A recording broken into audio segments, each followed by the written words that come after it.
IPL ഫൈനലിൽ അതിൻ്റെ ഇടവേളയിൽ ശിവതാണ്ഡവം ഒരു ഡ്രോൺ ഷോ ഉണ്ടായിരുന്നു. ആകാശത്ത് ശിവതാണ്ഡവം നമുക്ക് കാണാൻ കഴിയും. അത് കണ്ടിട്ട് ഇവിടെ മുസ്ലിം സമൂഹം അവർക്ക് വല്ലാതെ ചൊറിച്ചൽ, അവർക്ക് വല്ലാതെ മാന്തൽ, അവർ സ്വയം മാന്തി ചൊറിഞ്ഞ് അവർ പൊട്ടിച്ച് നീറിക്കൊണ്ടിരിക്കുകയാണ്. ഒരു പൊട്ടി ഒലിക്കുകയാണ് അവരുടെ. ഭക്ഷണത്തിൽ അവർ മതം ചേർക്കുന്നു, വസ്ത്രത്തിൽ മതം ചേർക്കുന്നു, സംസാരത്തിൽ മതം ചേർക്കുന്നു എന്ന് മാത്രമല്ല, അഞ്ചു നേരം ഈ കേരളത്തിൽ, ഈ ഇന്ത്യയിൽ, ഈ ഭാരതത്തിൽ, ഈ ഹിന്ദുസ്ഥാനത്തിൽ വന്ദേ മാതരം എന്നുച്ചരിക്കാൻ ഇഷ്ടപ്പെടാത്ത ആളുകൾ, അതിനെ വെറുക്കുന്നവര് അങ്ങനെ പറയുന്നുണ്ടല്ലോ. ആരെങ്കിലും എതിര് പറഞ്ഞിട്ടുണ്ടോ? അഞ്ചു നേരം മതം പുഴുങ്ങി ജീവിക്കുന്നവരാണിപ്പോ IPL ശിവതാണ്ഡവം ഡ്രോൺ ഷോ കണ്ട് കുരുമുട്ടി മൂങ്ങുന്നത്. അത് നല്ല ലക്ഷണമല്ല. ഞാനിത് കുറ്റപ്പെടുത്തുകയല്ല, കുത്തിപ്പറയുകയല്ല, അപകടത്തെക്കുറിച്ചുള്ള മുന്നറിയിപ്പ് നൽകുകയാണ് ചെയ്യുന്നത്. നിങ്ങൾ മാറേണ്ടതുണ്ട്. ഇന്ത്യൻ സംസ്കാരത്തിലേക്ക് മാറേണ്ടതുണ്ട്. ഇന്ത്യൻ ആചാര ഉപചാര അനുഷ്ഠാന പദ്ധതികൾക്ക് മാറേണ്ടതുണ്ട്. നമസ്കാരം. യഥാ ഹി ധർമ്മസ്യ ഗ്ലാനിർഭവതി ഭാരത അഭ്യുത്ഥാനമധർമ്മസ്യ തദാത്മാനം സൃജാമ്യഹം. ഭഗവാന്റെ കൽപ്പനയാണത്. എപ്പോഴൊക്കെയാണോ ഈ ഭാരതഭൂമിയിൽ അധർമ്മം മേലോട്ട് കയറുന്നത്, ധർമ്മത്തിന് കീഴടക്കം സംഭവിക്കുന്നത്, അപ്പോഴൊക്കെ ഞാൻ പല രൂപത്തിലും പല ഭാവത്തിലും ഞാൻ എന്നെ തന്നെ അവതരിപ്പിക്കും എന്നാണ് പറഞ്ഞിട്ടുള്ളത്. എന്തിനു വേണ്ടിയിട്ടാണ്? എന്താണ് ലക്ഷ്യം? പരിത്രാണായ സാധൂനാം വിനാശായ ചതുഷ്കൃതാം ദെൻ ധർമ്മ സംസ്ഥാപനാർത്ഥായ. പരിത്രാണനത്തിന് വേണ്ടിയിട്ട്, ധർമ്മികളായിട്ടുള്ള ആളുകളുടെ പരിത്രാണനത്തിനും അധർമ്മികളും കുധർമ്മികളുമായിട്ടുള്ള ആളുകളുടെ അനിഹിലേഷന് വേണ്ടി അവതരിക്കുന്നു. എന്നിട്ടുള്ള പ്രവൃത്തിയിലൂടെ ധർമ്മ സംസ്ഥാപനം. ഇത് ഭഗവാൻ ശ്രീകൃഷ്ണന്റെ കൽപ്പനയാണ്, അഥവാ ദൈവികമായിട്ട് കൽപ്പനയാണ്. അങ്ങനെയുള്ള ഭാരതത്തില് മറ്റൊരു സംസ്കാര പദ്ധതിയുടെ ആവശ്യമില്ല എന്നർത്ഥം. എല്ലായിടത്തും നിറഞ്ഞു കവിഞ്ഞു കിടക്കുന്ന സമുദ്രത്തിന്റെ അടിയിൽ നമ്മളായിട്ടൊരു കിണർ കുത്താറുണ്ടോ? അല്ലെങ്കിൽ വെള്ളപ്പൊക്കം വരുന്നു, എല്ലായിടത്തും വെള്ളം കയറിയിരിക്കുകയാണ്. ആ സമയത്ത് കുടിക്കാനുള്ള വെള്ളത്തിന് വേണ്ടി നമ്മൾ കിണറിന്റെ അവിടെ പോയിട്ട് വെള്ളം കോരാൻ പോകാറുണ്ടോ? കാരണം എല്ലായിടത്തും കിണർ കാണാനില്ല. അതാണ് ഭാരതം. ഇവിടുത്തെ കീഴടക്കങ്ങളും മേൽക്കയറ്റങ്ങളും അതിന് വേണ്ടുന്ന രീതിയിൽ കീഴടങ്ങി പോകുമ്പോൾ അതിന്റെ മേലോട്ട് കയറ്റാനും, വല്ലാതെ മേലോട്ട് കയറി പോകുമ്പോൾ താഴോട്ട് ഇറക്കാനുമുള്ള ഓർഗൺ ഓഫ് ഓപ്പറേഷനാണ് ധർമ്മം. അതിവിടെ ഉണ്ട്. കാലാകാലങ്ങളിൽ പല രൂപത്തിലും പല ഭാവത്തിലും ഭഗവാൻ അവതരിക്കുന്നുമുണ്ട്. ഈ ഭാരത മണ്ണില് ജിഹാദ് വേണ്ട വേണ്ട വേണ്ട വേണ്ട എന്നുള്ളതല്ല, നടപ്പാവില്ല.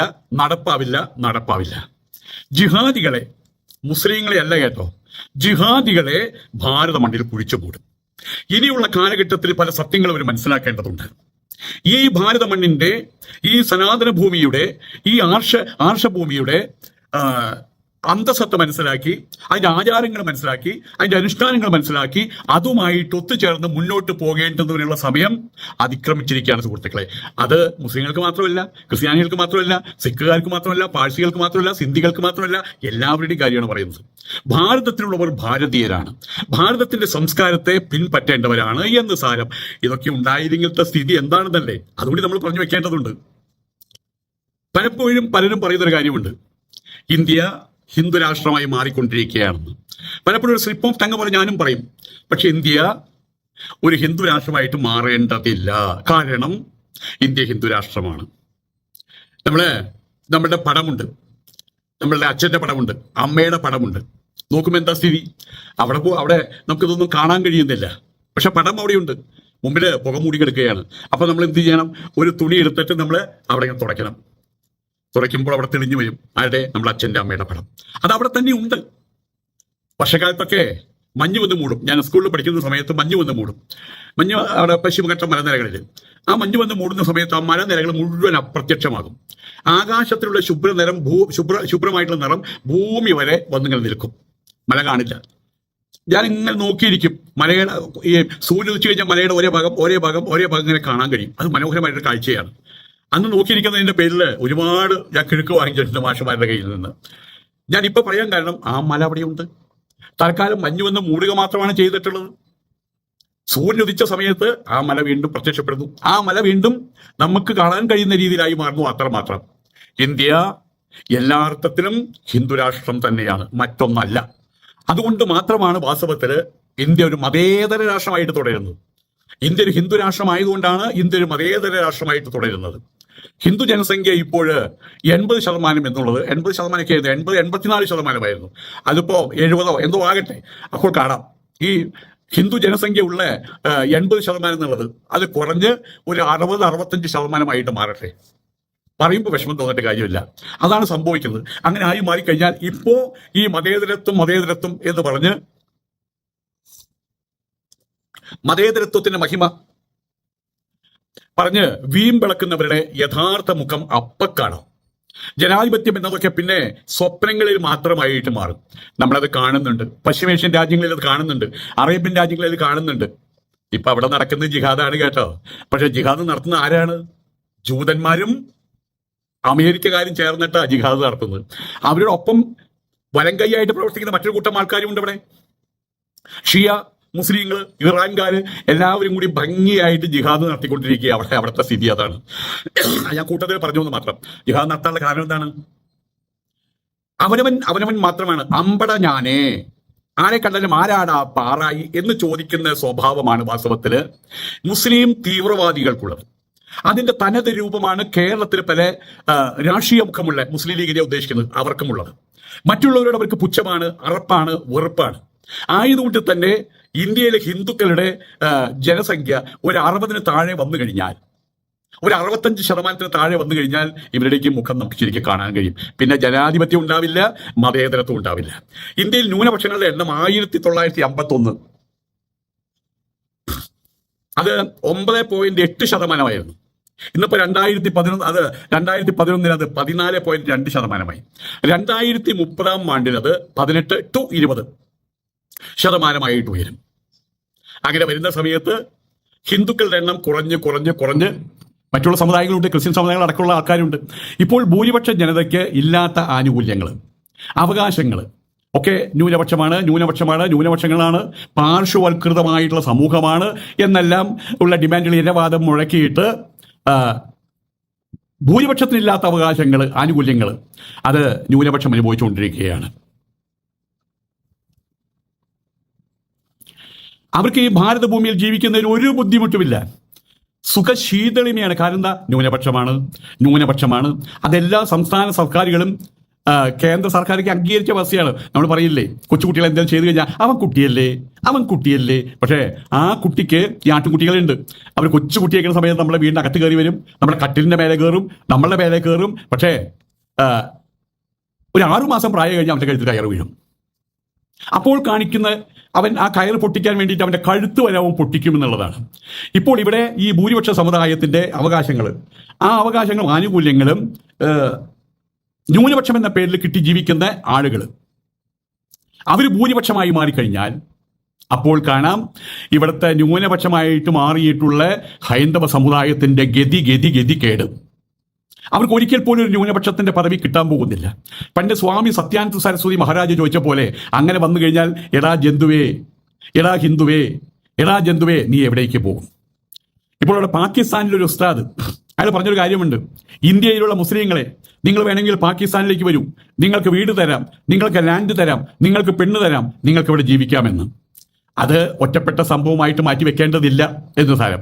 ഈജിപ്ത്, സിറിയ, ലെബനൻ തുടങ്ങിയ രാജ്യങ്ങളൊക്കെ ഒരു കാലഘട്ടത്തിൽ ഇന്ത്യയെ പോലെ തന്നെ വലിയ മതേതരത്വം വിളമ്പി നടന്നിരുന്ന രാജ്യങ്ങളായിരുന്നു.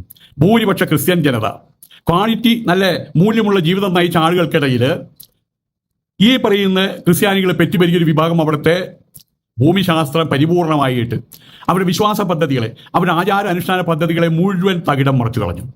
അവസാനം മതേതരത്വം പറഞ്ഞു നടന്ന ഇങ്കകളും അവിടെയുള്ള ഇൻഹാബിറ്റൻസും മയൻസും എല്ലാവരും ഇതെല്ലാം മെക്സിക്കോവിലൊക്കെ നടന്ന കാര്യങ്ങൾ അവിടെ നിന്ന് വന്നിട്ടുള്ള പ്രതിനിധികൾ നേരിട്ട് പ്രസംഗിക്കുന്നത് ഞാൻ കേട്ടിട്ടുള്ളതാണ്.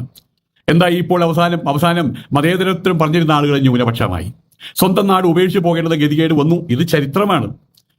ഞാൻ ഇത്രയും പറയാൻ കാരണം ഇവിടെ IPL ക്രിക്കറ്റ് കളി ഉണ്ടല്ലോ. IPL എന്താ ഇന്ത്യൻ, എനിക്ക് ഫുൾ ഫോം അറിയില്ല. IPLന്റെ ഫൈനലിൽ അതിൻ്റെ ഇടവേളയിൽ ശിവതാണ്ഡവം ഒരു ഡ്രോൺ ഷോ ഉണ്ടായിരുന്നു. ആകാശത്ത് ശിവതാണ്ഡവം നമുക്ക് കാണാൻ കഴിയും. അത് കണ്ടിട്ട് ഇവിടെ ഉള്ള മുസ്ലിം സമൂഹം അവർക്ക് വല്ലാതെ ചൊറിച്ചത്, അവർക്ക് വല്ലാതെ മാന്തല്, അവർ സ്വയം മാന്തി ചൊറിഞ്ഞ് അവർ പൊട്ടിച്ച് നീറിക്കൊണ്ടിരിക്കുകയാണ്. അവർ കുരുപൊട്ടി ഒലിക്കുകയാണ്. അവരുടെ ഭക്ഷണത്തിൽ അവർ മതം ചേർക്കുന്നു, വസ്ത്രത്തിൽ മതം ചേർക്കുന്നു, സംസാരത്തിൽ മതം ചേർക്കുന്നു, എന്ന് മാത്രമല്ല, അഞ്ചു നേരം ഈ കേരളത്തിൽ, ഈ ഇന്ത്യയിൽ, ഈ ഭാരതത്തിൽ, ഈ ഹിന്ദുസ്ഥാനത്തില് വന്ദേ മാതരം എന്നുച്ചരിക്കാൻ ഇഷ്ടപ്പെടാത്ത ആളുകൾ, അതിനെ വെറുക്കുന്നവര് അല്ലാ അങ്ങനെ പറയുന്നുണ്ടല്ലോ. ആരെങ്കിലും അതിന് എതിര് പറഞ്ഞിട്ടുണ്ടോ? അഞ്ചു നേരം മതം പുഴുങ്ങി ജീവിക്കുന്നവരാണിപ്പോ IPL ശിവതാണ്ഡവം ഡ്രോൺ ഷോ കണ്ട് കുരുമുട്ടി മൂങ്ങുന്നത്. അത് നല്ല ലക്ഷണമല്ല. ഞാനിത് കുറ്റപ്പെടുത്തുകയല്ല, കുത്തിപ്പറയുകയല്ല, അപകടത്തെക്കുറിച്ചുള്ള മുന്നറിയിപ്പ് നൽകുകയാണ് ചെയ്യുന്നത്. നിങ്ങൾ മാറേണ്ടതുണ്ട്, ഇന്ത്യൻ സംസ്കാരത്തിലേക്ക് മാറേണ്ടതുണ്ട്, ഇന്ത്യൻ ആചാര ഉപചാര അനുഷ്ഠാന പദ്ധതികൾക്ക് മാറേണ്ടതുണ്ട്. ചുരുക്കി പറഞ്ഞാൽ മദ്രസകളിൽ ഗീത പഠിപ്പിക്കേണ്ടതുണ്ട്, പുരാണങ്ങൾ പഠിപ്പിക്കേണ്ടതുണ്ട്. എല്ലാറ്റിനുപരിയായിട്ട് അതിവിശുദ്ധമായിരിക്കുന്ന, ആരാലും ചോദ്യം ചെയ്യപ്പെടാത്ത, കാലങ്ങളെ മറികടന്ന് പോകുന്ന ഉപനിഷത്ത് പദ്ധതിയെ പഠിപ്പിക്കേണ്ടതുണ്ട്. ഈ ഡ്രോൺ ഷോ കണ്ടിട്ട്, ശിവതാണ്ഡവം കണ്ടിട്ട് മൂങ്ങുന്ന ആളുകളെ പച്ചയ്ക്ക് പറയാനുള്ള വാക്കുതാ, നിങ്ങൾ കോമാളികളാണ്, ബുദ്ധിയില്ലാത്തവരാണ്, അവിവേകികളാണ്. ഇന്ത്യൻ ഭരണഘടനയിൽ ഉണ്ടോ, ശ്രീരാമനുണ്ട്, ശ്രീകൃഷ്ണനുണ്ട്, സീതയുണ്ട്. അത് ഈ നാടിൻ്റെ സംസ്കാരമാണ്. ഈ നാടിൻ്റെ മണ്ണിൻ്റെ മണം ഇതുമായിട്ട് ബന്ധപ്പെട്ടിട്ടാണ് കിടക്കുന്നത്. അതിനെ മാറ്റിമറിക്കാൻ കഴിയില്ല തന്നെ. അങ്ങനെ നമുക്ക് മാറ്റിമറിക്കാൻ കഴിയുകയാണെങ്കിൽ സൂര്യനിൽ വാഴക്കൃഷി തുടങ്ങുന്ന ഒരു കാലഘട്ടം വരും. സൂര്യനിൽ പോയിട്ട് നമ്മുടെ കേരളത്തിലെ കർഷകന്മാർ പോയിട്ട് സൂര്യനിൽ വാഴക്കൃഷി തുടങ്ങിയിട്ട് അവിടെ വലിയ നേന്ത്രക്കൊലകൾ ഉൽപ്പാദിപ്പിക്കുന്ന ഒരു കാലഘട്ടം വരും. അന്ന് ഈ ഭാരത മണ്ണ് മാറും, അന്ന് ഈ ഭാരത മണ്ണിൽ ജിഹാദും വിളയും. അന്ന് മാത്രം എന്ന് സൂര്യനിൽ വാഴക്കൃഷി തുടങ്ങുന്ന ദിവസം നമുക്കിവിടെ ജിഹാദ് കൃഷിയും തുടങ്ങാം. മതപരമായി മാത്രമേ ഇവിടെ ക്രിസ്ത്യാനിയും അതുപോലെ തന്നെ മുസ്ലിങ്ങളും ഒക്കെ ഉള്ളൂ. സാംസ്കാരികമായിട്ട് എല്ലാ ഇന്ത്യക്കാരും ഹിന്ദുക്കൾ തന്നെയാണ് വാസ്തവത്തിൽ. പലയിടത്തും നമ്മൾ കണ്ടുവരുന്ന ഒരു വ്യവസ്ഥ ഞാൻ പറയാം. ഇപ്പം ഞാൻ തമിഴ്നാട്ടിലാണ്. ഞാൻ അടുത്ത മാസം ഹിമാലയത്തിലേക്ക് പോകും. പിന്നെ ഞാൻ കുറേ കാലം ഹിമാലയത്തിലായിരിക്കും ഉണ്ടാകുക. അതിൻ്റെ ഇടവേളയിൽ 6 ദിവസം ഞാൻ ദുബായിലും വരുന്നുണ്ട്, ഷാർജയിൽ വരുന്നുണ്ട്. അത് വേറെ കാര്യം. അപ്പോൾ ഇവിടെയുള്ള ആ സംസ്കാരം ഉള്ളിൽ പേറിയിട്ടുള്ള പല മുസ്ലിങ്ങളും ക്രിസ്ത്യാനികളും കാലാകാലങ്ങളായിട്ട് അവരുടെ വീടിന് മുമ്പിൽ കോലം വരയ്ക്കുന്നത് ഞാൻ കണ്ടിട്ടുണ്ട്. അതവരുടെ സംസ്കാരത്തിൻ്റെ ഭാഗമാണ്. ഇന്ത്യയിൽ ജീവിക്കുന്ന മുസ്ലിം അറേബ്യൻ സംസ്കാരത്തിലെ ആളുകളല്ലോ. അവിടേക്ക് ഒരു സന്നിവേശനം, നിങ്ങൾ മുസ്ലിങ്ങളാണ്, നമ്മുടെ സംസ്കാരം അറേബ്യൻ സംസ്കാരമാണ് എന്ന് പറഞ്ഞ് പടർത്തി അവരിലേക്കൊരു മനമാറ്റം ഉണ്ടാക്കാൻ ശ്രമിക്കുന്നതിന് അപകടമാണ് ഞാൻ ഈ പറയുന്നത് എന്നർത്ഥം. ഏതായാലും മതപരമായിട്ട് ക്രിസ്ത്യാനികളും മുസ്ലിങ്ങളും, സാംസ്കാരികമായിട്ട് സർവരും ഹിന്ദുക്കളും അത് ഉൾക്കൊണ്ടുകൊണ്ട് ജീവിച്ചാൽ ഈ രാജ്യത്ത് സന്തോഷത്തോടുകൂടി ജീവിക്കാൻ കഴിയും, സമാധാനത്തോടുകൂടി ജീവിക്കാൻ കഴിയും. ഒരു പ്രശ്നവുമില്ല. ഒന്നുകൂടി വ്യക്തമായിട്ട് പറയാം, മതപരമായിട്ട് മാത്രമേ ഇവിടെ ക്രിസ്ത്യാനിയുള്ളൂ, അതുപോലെ മുസ്ലിം ഉള്ളൂ. സാംസ്കാരികമായിട്ട് കാശ്മീർ മുതൽ കന്യാകുമാരി വരെയും ഇവിടെയുള്ളത് ഹിന്ദുക്കൾ തന്നെയാണ്, ഹൈന്ദവം തന്നെയാണ്, ആർഷ സംസ്കൃതിയാണ്. ആയതുകൊണ്ട് തന്നെ ഇവിടെയുള്ള സകലമായ ആളുകളും, ഓരോ പൗരന്മാരും, ഇന്ന് ഭൂജാതനായിട്ടുള്ള പൗരൻ മുതൽ നാളെ അന്ത്യേഷ്ടി കർമ്മത്തിലേക്ക് കാലെടുത്ത് വെക്കാൻ പോകുന്ന പൗരൻ വരെയും ഇവിടെ ഹിന്ദുക്കളാണ്. അതൊന്നും അറിഞ്ഞാൽ പ്രശ്നം കഴിഞ്ഞു. ആ രീതിയിൽ ആ ഒരു സത്യം ഉൾക്കൊണ്ടുകൊണ്ട് ജീവിച്ചാൽ പിന്നെ ഇവിടെ അസമാധാനത്തിൻ്റെ കണിക പോലും ഉണ്ടാവില്ല, അസന്തോഷത്തിൻ്റെ കണിക പോലും ഉണ്ടാവില്ല. എല്ലാവരും തിരിച്ചറിയുന്നു എങ്ങനെ നമ്മുടെ ഭാരതത്തിൽ ജീവിക്കുന്ന നമ്മളെല്ലാവരും സഹോദരന്മാരാണ് എന്ന രീതിയിലും മുന്നേറാൻ കഴിയും. അതുവരെ അതിന് കഴിയില്ല എന്നുള്ളതാണ് സത്യം. ആയതുകൊണ്ട് തന്നെ ഈ മഹാഭാരതത്തിൽ ജഗത്തിലുള്ള സർവസ്വവും മഹാഭാരതം, രാമായണം, വേദഭാഗങ്ങൾ, ഉപനിഷത്ത് അടക്കമുള്ള വേദഭാഗങ്ങൾ അതിൽ ഉൾക്കൊണ്ടിട്ടുണ്ട്. ഇനി ഇവിടെ ഈ ഭാരതത്തിൽ മറ്റൊരു ധർമ്മത്തിൻ്റെ ആവശ്യമില്ല. ദാറ്റ് മീൻസ് ജിഹാദിൻ്റെ ആവശ്യമില്ല. ഭാരതത്തിൽ ജിഹാദ് വേണ്ട 100 വട്ടം വേണ്ട, 1000 വട്ടം വേണ്ട. അങ്ങനെ ഈ ഭാരതത്തിൽ ഒരർത്ഥത്തിൽ ജിഹാദ് നടത്താൻ വന്ന ക്രിസ്ത്യാനികൾ ഇന്നിപ്പോൾ അവർ വിലപിക്കുന്നുണ്ട്, ബൈബിളും കൊണ്ട് പുറത്ത് നടക്കാൻ വയ്യ എന്ന്. അടി കിട്ടും എന്നാണ് പറയുന്നത്. ബൈബിൾ കൊണ്ട് നടന്നാൽ ഒരു കുഴപ്പവുമില്ല.